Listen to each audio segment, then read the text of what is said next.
So thanks for tuning in today. So we have a great topic we want to talk about today. Can I use my 401k for an income plan in retirement, right? So often asked, how do I now utilize this 401k that I've accumulated money and now I need to start deriving income from it? So what's interesting about this, just to kind of talk a little about the history of 401ks, right? So 401ks really emerged the last 20 years or so, where you've seen this transition from the defined benefit plan, where those traditional pension plans where the company really funded this operation for you. And at the end of the day, when you retired, you were going to get some mailbox money, a guaranteed paycheck that you were going to get for the rest of your life. Well, this big transition took place over the last group of years where now employers offer you no longer a defined benefit plan, but a defined contribution plan, where now you're responsible for making all the contributions. And they often give you a matching contribution to incentivize you to make those contributions. But lo and behold, now you're responsible for what things look like in the future. Not only do you have to make the contribution, you got to make the investment elections. I hope you get the best rate of return. But what you don't know is how much income that you're going to get when it comes time to retire, unlike the defined benefit plan. But interestingly enough, there's no one that has been retired for 30 plus years with a 401k. They simply have not been around long enough to support somebody 30 years into retirement. Now, I'm not here to say that they don't work or that won't work. It's just something that you got to keep in mind, that how do you now position your 401k in order to support lifetime income, right? So the subject we really want to take a deep dive in today is called sequence of returns. And I'm going to talk about a story with two brothers, right? So Bill and Ted. So what's interesting about Bill and Ted is they both had $1 million in their 401k. And they were both interested in deriving an income from their 401k. They were going to take a 5% distribution, which is $50,000 a year. Right? But what's interesting about the two brothers and what the difference is between the two brothers is the timing and when they wanted to retire.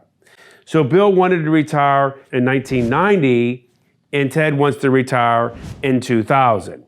So I want to share with you the results. Now, one other caveat you must know is that to keep this illustration simple, the investment decision in which they both have is identical.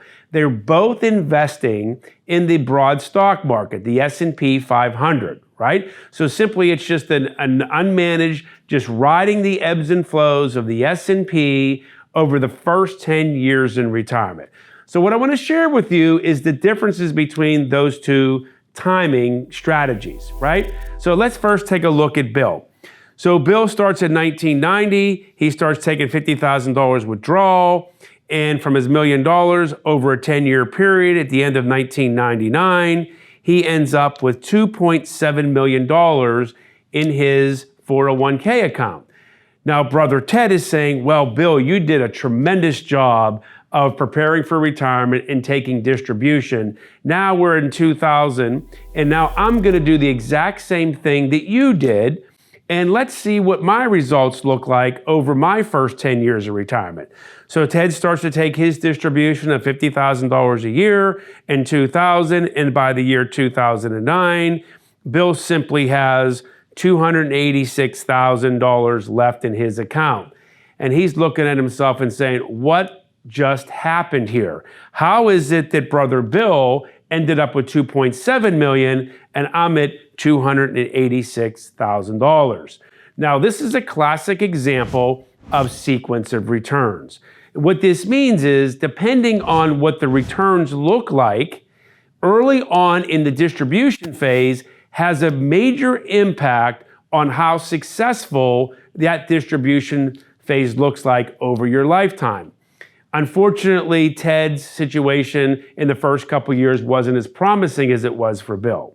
So the idea here with sequence of returns is really a product of how the market performs early on in retirement.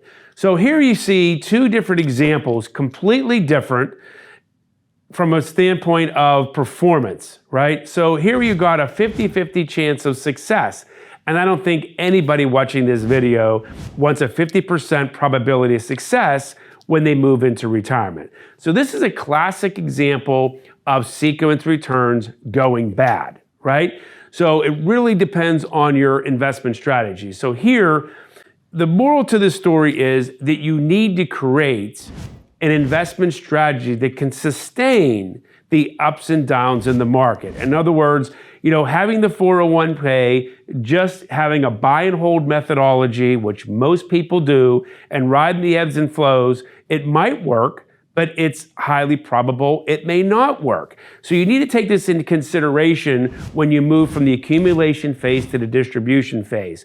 So I urge you to take a deep look at this and really kind of evaluate your investment strategy, or to find a way to help minimize the risk and the volatility that you see in the distribution phase. And again, sequence of returns in the accumulation phase are much different than in the distribution phase. So again, the moral to this story is take a deep dive in your investment strategy. You may want to take a look at the next video to really help you gauge and help you better understand how to avoid the potential drawbacks of sequence of returns during your first 10 years in retirement.